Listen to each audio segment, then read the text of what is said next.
మనందరికీ తెలుసు రేపు మీరు రాయబోయే ఎంసెట్ ఎగ్జామ్ ఏదైతే ఉందో mathematics 80 questions, chemistry 40 questions, physics 40 questions వస్తాయి మనకి కదా. ఈ క్వశ్చన్స్ కి టైమింగ్ డివైడ్ చేసుకోండి.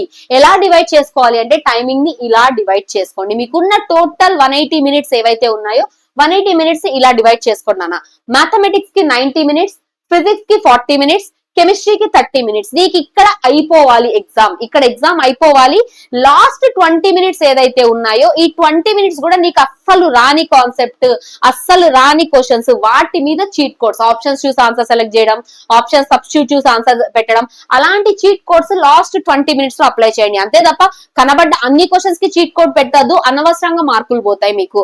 అండ్ ఆల్సో ఈ 3 ఆర్డర్ మీ ఇష్టం. If you are good with physics, first physics start చేసి 40 మినిట్స్, ఇంకా 40 మినిట్స్ కన్నా ఒక్క నిమిషం కూడా ఫిజిక్స్ కి ఎక్కువ ఇవ్వద్దు. నెక్స్ట్ కెమిస్ట్రీకి 30 మినిట్స్ కన్నా ఎక్కువ టైం ఇవ్వద్దు. 30 మినిట్స్ నుండి కెమిస్ట్రీ ఎండ్ చేసేసేయాలి. ఎంత ఫాస్ట్ గా పెట్టగలిగితే అంత ఫాస్ట్ పెట్టాలి. దెన్ మ్యాథ్స్, లేదా నేను మ్యాథ్స్ గుడ్ ఉన్నానంటే మ్యాథ్స్ లో కొన్ని క్వశ్చన్స్ చేసి కెమిస్ట్రీకి వెళ్ళండి, కెమిస్ట్రీలో కొన్ని చేసి ఫిజిక్స్కి వెళ్ళండి. కానీ టైమింగ్ మాత్రం చూసుకోండి అమ్మా.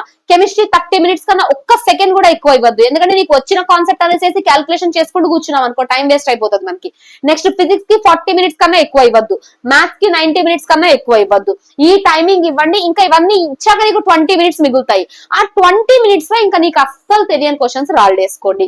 ఇవి మాత్రం తెలిసిన, ఈ డ్యూరేషన్ లో మాత్రం తెలిసిన క్వశ్చన్స్ మాత్రమే చేయండి నాన్న. ఫాలో దిస్ స్ట్రాటజీ, మార్క్స్ చాలా ఇంప్రూవ్ అవుతాయి. ఒక క్వశ్చన్ చూసాము, ఆ క్వశ్చన్ దగ్గర స్టక్ అయిపోయాము. ఒక క్వశ్చన్ కి కనుక నువ్వు మోర్ దాన్ 5 మినిట్స్ ఇస్తున్నావంటే ర్యాంక్ ఎక్కడికో వెళ్ళిపోతుందని గుర్తుపెట్టుకోండి.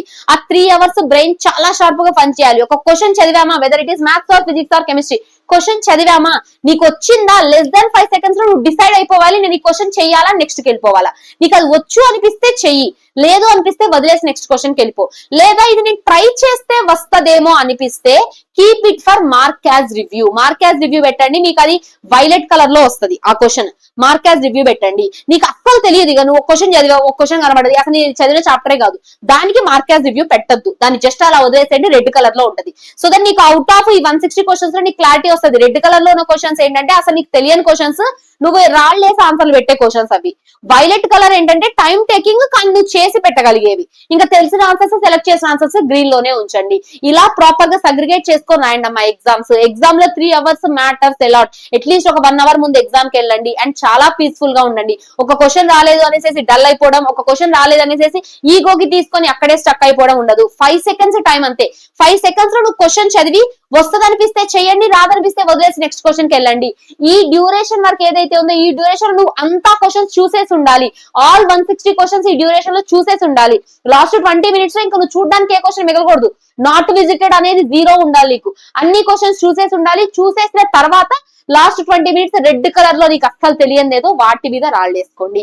ఇలా మీకున్న 3 అవర్స్ ని ప్రాపర్ గా డివైడ్ చేసుకొని ఎగ్జామ్ రాయండి. ఒకవేళ కావాలి అంటే బిఫోర్ గోయింగ్ టు ఎగ్జామ్ ఒక మాక్ టెస్ట్ ఇవ్వండి నాన్న. ఒక మాక్ టెస్ట్ ఇస్తే నీకు ఇంటర్ఫేస్ అర్థమవుతుంది, పేపర్ ఎలా ఉంటుందో అర్థమవుతుంది, మనం ఎలా రాయాలో కూడా క్లారిటీ వస్తుంది. ఓకేనా?